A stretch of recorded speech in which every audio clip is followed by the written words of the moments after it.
আসসালামু আলাইকুম। কী অবস্থা সবার? কেমন আছেন সবাই? প্রিয় বন্ধুরা, আজকে আমি চলে আসছি বাংলাদেশের জাতীয় সেই চিড়িয়াখানায়। প্রিয় বন্ধুরা, আমরা দেখতে পাচ্ছি, দেখেন, আসলে চিড়িয়াখানায় ঢোকার পর আমার কাছে খুব ভালো লাগছে যে কিছু কিছু প্রাণী আমি দেখতে পাচ্ছি। আসলে অনেকে অনেক কথা বলে যে প্রাণী দেখা যায় না। আমি তো কিন্তু অলরেডি বানর দেখে ফেলছি। দেখেন, আপনাদেরও একটু দেখানোর ট্রাই করতেছি। আর অনেক অনেক অনেক লোক এখানে আসলে চিড়িয়াখানা বলতে কি, চিড়িয়াখানায় মানুষ ঘুরতে আসে, বিভিন্ন ধরনের পশু পাখি প্রাণী এগুলো দেখতে আসে। আসলে আমাদের যতটা আশা তার থেকে কিন্তু আমরা আসলে কমই দেখছি। আপনারা দেখতে পাচ্ছেন আমার ভিডিওতে, এখন দেখতে পাচ্ছেন সজারু। সজারু আসলে মাত্র ২টা সজারুই কিন্তু এখানে দেখা যাচ্ছে। আসলে একটা চিড়িয়াখানায় ২টা সজারু আসলে কেমন একটা বিষয়টা আমার কাছে লাগলো বুঝতে পারতেছি না। তারপর দেখাই আপনাদের একটু, আসলে দেখতে কিন্তু খুব সুন্দর। তবে আমার আশা ছিল, এক্সপেকটেশন বেশি ছিল যে আরও বেশি কিছু দেখার। আসলে আগের মতো সেই পশু পাখি এখন আর আসলে এখানে দেখা যায় না, একদম খালি বললেই চলে। তো আস্তে আস্তে আমি আসলে আপনাদের সব জায়গাগুলোই একটু ঘুরে ঘুরে দেখানোর চেষ্টা করব। আমি যেই যেই জায়গায় গিয়েছিলাম ঠিক সেই জায়গাগুলোই আপনাদেরকে একটু দেখানোর চেষ্টা করব। সব স্পট যে আমি ঘুরতে পারছি তেমনটাও কিন্তু না, কারণ আমার হাতে সময় খুব কম ছিল, যার কারণে হচ্ছে আমি তেমন জায়গা ঘুরে ফিরে দেখতে পারি নাই বা সময় দিতে পারি নাই। বাট আমার চোখের সামনে যেগুলো পড়ছে সেগুলো কিন্তু আমি আপনাদের দেখানোর চেষ্টা করব। আপনারা দেখতে পাচ্ছেন রয়্যাল বেঙ্গল টাইগার। এটা হচ্ছে বকুল, মানে হচ্ছে পুরুষ পুরুষ টাইগার, পুরুষ বাঘ আপনি বলতে পারেন। ও কিন্তু একটা মাংসের টুকরা, অনেক বড় ধরনের একটা মাংসের টুকরা কিন্তু ওকে খেতে দেওয়া হয়েছে। আর ও কিন্তু খুব, মানে একদম, মানে খুব মজা করে খাচ্ছে আর কি। আমি দূর থেকে আসলে জুম করে কতটুকু দেখানো সম্ভব, তারপরে আমি চেষ্টা করতেছি যে আপনাদের যতটুকু সম্ভব আমার কাছে দেখানো ততটুকু আমি আপনাদেরকে দেখাবো। যেহেতু আসলে চিড়িয়াখানায় ঠিক অনেক আগে গিয়েছিলাম, আসলে সময়ের কারণে, ব্যস্ততার কারণে হয়তো বা চিড়িয়াখানা ঘোরাফেরা হয় না। যদিও আজকে একটু অনেক দিন পরে ভালো লাগলো, একটু গিয়েছিলাম কাজে, তো সেক্ষেত্রে পাশাপাশি ছিল চিড়িয়াখানা, তাই একটু ঘুরে ফিরে দেখলাম আর কি।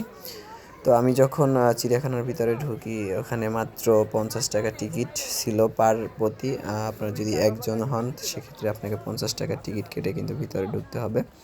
তো আপনারা দেখতে পাচ্ছেন 2টা বাঘ কিন্তু শুয়ে আছে, একটা হচ্ছে বসে বসে কী করতেছে সেটা আপনারা দেখতে পাচ্ছেন। আসলে আমার থেকে কিন্তু অনেক দূরে ছিল, আমি কিন্তু অনেক দূর থেকে জুম করে যে গ্রিলগুলো দেওয়া আছে সেই গ্রিলের ফাঁক থেকে কিন্তু আপনাদের দেখানোর চেষ্টা করতেছি, কারণ এরা আসলে অনেক ভয়ানক হয়, যেটা মানুষের জন্য ক্ষতিকারক না হয়, তাই এদেরকে আসলে অনেক গভীর, অনেক কঠিনভাবে হচ্ছে সিকিউরিটি দেওয়া হয়, যাতে মানুষের কোনো ক্ষতি না করতে পারে। দেখেন, আমি অনেক দূর থেকে কিন্তু আপনাদের দেখানোর ট্রাই করতেছি। আর এখানে অনেক মানুষের ভিড়। আসলে সবশেষে একটা জিনিস, মানুষ কিন্তু বেশি এক্সাইটেড হয়ে আছে পশু পাখি দেখার জন্য। আসলে আমি একটা ভাল্লুক দেখতে পাচ্ছি, দেখেন, আমি কিন্তু গ্রিলের ফাঁক থেকে মোবাইলে জুম করে কিন্তু আপনাদের দেখানোর চেষ্টা করতেছি যে দেখেন, ভাল্লুক আমি, মানে জীবনের প্রথম নিজের চোখে দেখতেছি, একদম বাস্তব আপনাদেরকেও দেখানোর চেষ্টা করতেছি, কিন্তু প্রপার কিন্তু আমি ক্লিয়ার দেখতে পাচ্ছি না। তারপরেও মানে যতটুকু সম্ভব আমার ততটুকু চেষ্টা করছি আপনাদের দেখানোর জন্য অনেক দূর থেকে। তবে চিড়িয়াখানায় আসার আসলে আমার কোনো নিয়ত ছিল না যদিও, কিন্তু আসলাম।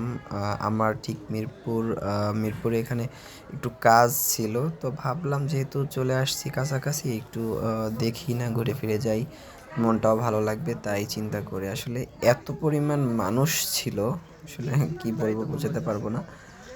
তো আমার কাছে আসলে ঘুরে ফিরে খুব ভালোই লাগতেছিল। দেখেন, উট পাখি যদি আমরা দেখি, আসলে আমি উট পাখি নিজের চোখে এভাবে সামনে থেকে দেখার কিন্তু একটা মজাই অন্যরকম। ওরা কিন্তু কি যেন খাচ্ছে, অনেক বড় বড় উট পাখি। এই একটা সামনে হচ্ছে বসে আছে, দেখেন।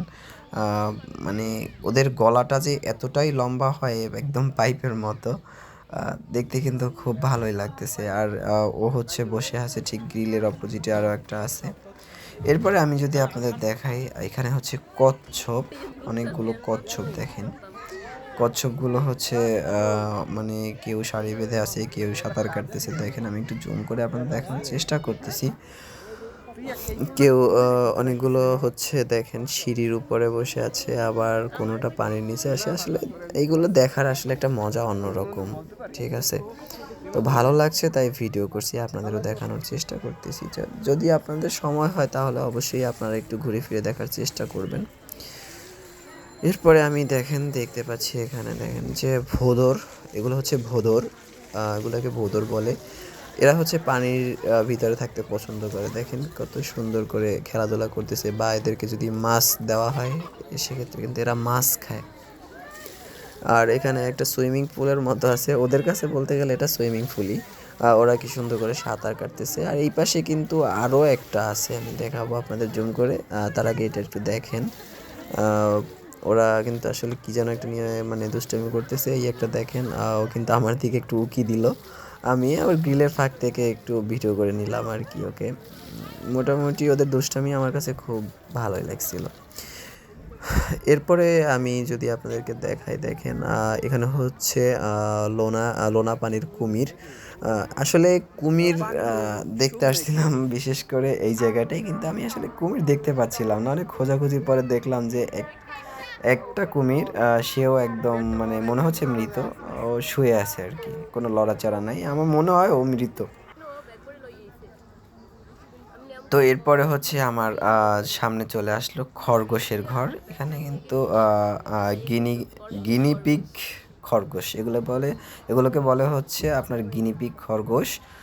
যেটা অনেক দূর থেকে কিন্তু দেখতে পাচ্ছি ছোট ছোট বাচ্চারা ওরা হচ্ছে খাচ্ছে, ঠিক আছে। ঠিক পিছনে কিন্তু একটা বড় সাদা কালারের খরগোশ আমি দেখতে পেলাম। তো যতটা আমার আশা ছিল তা কিন্তু আমি পাইনি, যদিও তারপরেও একটু ঘুরে ফিরে আসলাম, ভালো লাগলো। পাশে একটা লেক আছে, লেকের পাশে একটু ঘুরলাম। আমি, আমার সাথে বন্ধু আমার হাসান ছিল। তো আমাদের মোটামুটি সময়টা কিন্তু খুব ভালোই কাটতেছিল। এরপরে আমি একটু লেকের পাড়ে গেলাম, গিয়ে একটু ভিডিও করলাম। আসলে লেকটা কিন্তু খুবই সুন্দর। হাসান আবার একটু পা ধুইতেছিল। অনেক বড় কিন্তু একটা দিঘি এখানে। তো এরপরে আমি চলে আসলাম হচ্ছে একটা পাখির খাঁচা। এখানে অনেকগুলো কিন্তু পাখি দেখা যাচ্ছিল। আমি গ্রিলের ফাঁক থেকে একটু জুম করে দেখাচ্ছিলাম, অনেকগুলো পাখি কিন্তু এখানে ছিল। তো আজকে মোটামুটি অনেক প্রজাতির পশু পাখি দেখলাম এখানে। তো আপনাদের কাছে যদি ভালো লেগে থাকে তাহলে অবশ্যই এখানে আসবেন, ঘুরে ফিরে যাবেন, মনটাকে ফ্রেশ করে যাবেন। আসলে সময়ের ব্যস্ততার কারণে হয় না, কিন্তু তারপর একটু চেষ্টা করবেন যাতে আপনি একটু হলেও সময় দিতে পারেন নিজেকে সময় দেওয়া আসলে মূল কর্তব্য আমাদের। নিজেকে সময় দিলে মন এবং শরীর দুটোই ভালো থাকে। তো ভালো থাকবেন। আসসালামু আলাইকুম।